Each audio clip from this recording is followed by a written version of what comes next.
नमस्कार दोस्तों।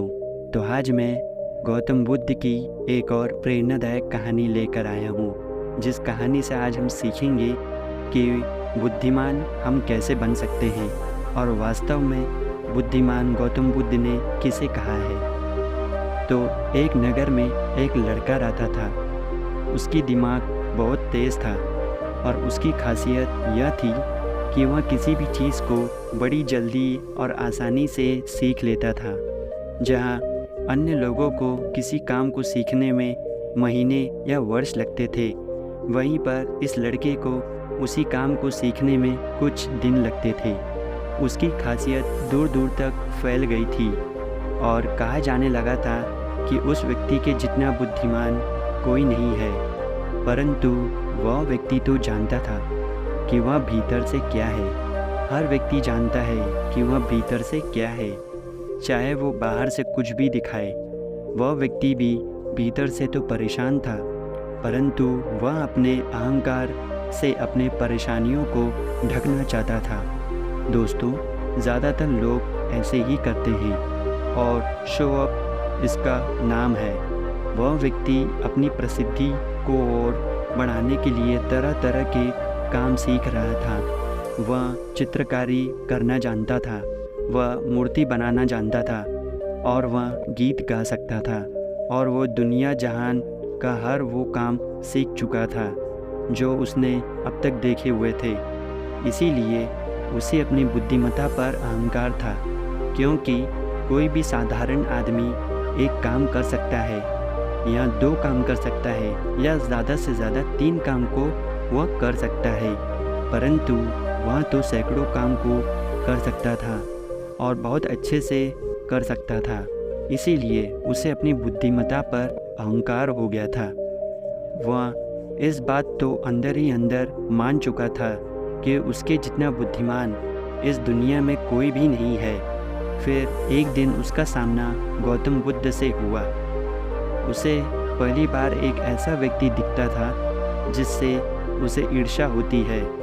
अब तक उसने ऐसे लोगों को दुखे देखे हैं जो उससे ईर्ष्या करते थे, और जहाँ ईर्ष्या होती है वहाँ तुलना का होना निश्चित है। फिर वह व्यक्ति अपनी तुलना गौतम बुद्ध के साथ करना शुरू कर देता है। वह देखता है कि गौतम बुद्ध के पास तो एक भिक्षा का कटोरा है, और लेकिन उसके पास धन की भी कोई कमी नहीं है।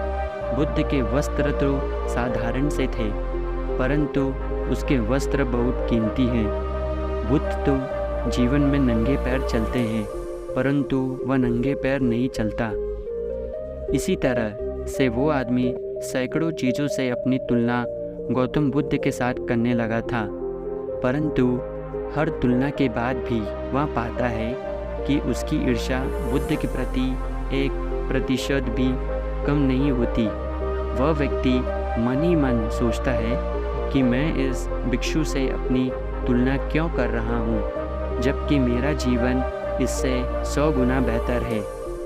लोग भी बुद्ध का सम्मान कर रहे हैं। आखिरकार इसके भीतर ऐसा क्या है जो मुझ में नहीं है और जिसके कारण मेरे भीतर इसके प्रति ईर्ष्या है। बहुत देर अपने मन में उलझे रहने के बाद वह व्यक्ति तय करता है कि वह बुद्ध के पास जाएगा और उनसे पूछेगा कि उनकी उपलब्धि क्या है। वह व्यक्ति अपने सेवकों के साथ फिर वहाँ जाता है। वो उसके साथ बुद्ध के पास जब गया और उनसे कहता है कि मैं इस इलाके का सबसे बुद्धिमान व्यक्ति हूँ और आप अपने आसपास जो भी देख रहे हैं मैं वो सब करना जानता हूँ। किसी भी कार्य को सीखने में मुझे बहुत ही कम समय लगता है। सभी लोग मेरा सम्मान करते हैं, परंतु सबके बाद भी मेरे भीतर आपके लिए ईर्ष्या है। मैं यह जानना चाहता हूँ कि आपकी उपलब्धि क्या है। ये सब लोग आपका आदर सम्मान क्यों कर रहे हैं। उसके बाद बुद्ध कहते हैं कि वैसे तो मेरी कोई उपलब्धि नहीं है, परंतु तुम कह सकते हो कि मेरी एक उपलब्धि है। वह व्यक्ति पूछता है कि क्या मैं जान सकता हूँ। तो फिर उसके बाद बुद्ध कहते हैं कि मेरी एक उपलब्धि है कि मैं सभी उपलब्धियों को छोड़ चुका हूँ।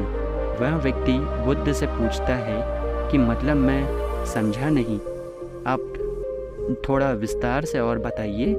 बुद्ध उस व्यक्ति से कहते हैं कि क्या तुम्हें प्रशंसा अच्छी लगती है? वह व्यक्ति कहता है कि प्रशंसा तो सभी को अच्छी लगती है। उसके बाद बुद्ध कुछ कहते हैं कि क्या तुम्हें निंदा अच्छी लगती है?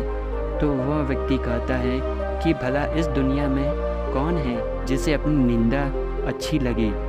उसके बाद बुद्ध कहते हैं कि जो तुम्हें अच्छा लगता है और जो मुझे बुरा लगता है, मैं इन दोनों से भी ऊपर उठ चुका हूँ। ना मुझे निंदा सताती है, ना ही मुझे अपनी प्रशंसा प्रसन्न करती है। बस यही अंतर है तुम में और मुझ में। और उसके बाद वह व्यक्ति बुद्ध से कहता है कि परंतु यह कैसे संभव है? बुद्ध मुस्कुराते हैं और उस व्यक्ति से कहते हैं कि तुमने सैकड़ों काम सीखे, लेकिन एक सबसे ज़रूरी काम को तुमने सीखना भूल गए हो। वह व्यक्ति बुद्ध से पूछता है कि कौन सा काम बुद्ध? बुद्ध कहते हैं कि अपने मन को नियंत्रण रखना। क्या तुम्हें आता है? बुद्ध की वह बात सुनकर वह उस व्यक्ति समझ जाता है कि ईर्ष्या का यही कारण है। और उसके बाद बुद्ध कहते हैं कि जिस व्यक्ति ने सारा जगत को जीत लिया लेकिन अपने मन को नहीं जीता, उसने कुछ भी नहीं जीता। और जिसने अपने मन को जीता परंतु अपना सब कुछ गंवा दिया, फिर भी उसने वह सब कुछ जीत लिया है। क्योंकि वास्तव में बुद्ध और बुद्धिमान व्यक्ति वही है जो अपने मन का शासक है, वो नहीं जो अपने मन का गुलाम है। गौतम बुद्ध के इन शब्दों को सुनकर उस व्यक्ति का अहंकार टूट जाता है और अपने आप को वह बुद्धिमान समझना बंद कर देता है। वह व्यक्ति बुद्ध से कहता है कि क्या आप मुझे अपने मन को जीतना सिखा सकते हैं? बुद्ध कहते हैं अवश्य सिखाऊंगा, परंतु मैं तुम्हारी सभी उपलब्धियां छीन लूँगा। फिर उसके बाद वह व्यक्ति बुद्ध से कहता है कि मैं तैयार हूँ। उस दिन से वह व्यक्ति ध्यान शुरू कर देता है, क्योंकि ध्यान ही वह तरीका है जिससे आप अपने मन को वश में कर सकते हैं। तो दोस्तों, अगर आप ध्यान क्या है और ध्यान कैसे करें, तो इसके बारे में कई सारे और भी वीडियो क्लिप्स हैं मेरे चैनल पे। आप उसे जाके जान सकते हैं कि ध्यान कैसे करें, या तो फिर दूसरों से वह सीख सकते हैं और इसके बारे में पढ़ना चालू कर दीजिए। तो दोस्तों, आज हम अपने बुद्धिमान कैसे बने और बुद्धिमान किसे कहते हैं, यह वीडियो से आशा करता हूँ कि आपने बहुत कुछ सीखा होगा। तो दोस्तों, आपको यह वीडियो कैसा लगा, आप हमें वह नीचे कमेंट करके बताइए। और अगला वीडियो आपको किस विषय पर चाहिए, ये भी हमें कमेंट करके ज़रूर बताइएगा। धन्यवाद।